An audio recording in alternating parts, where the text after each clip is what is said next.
ఆ రెక్కలు విప్పి అల్లార్చి పైకెగిరితే ఆయన రెక్కలలోంచి వచ్చినటువంటి గాలికి కులపర్వతాలు లేచి ఎగిరిపోతాయేమో అనుకున్నారట.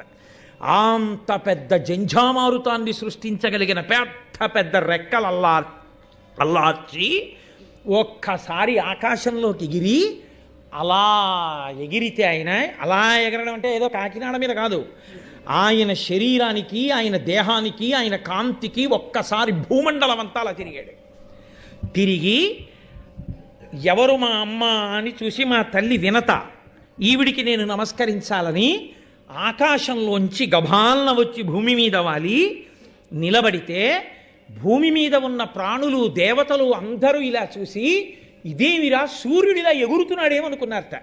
అంత గొప్ప తేజోమూర్తి మహానుభావుడు తల్లికిన్ మనప్రీతియునర్చుచున్ నెగసి భీమజబంబున నభ్రవీదికిన్. ఆ తల్లి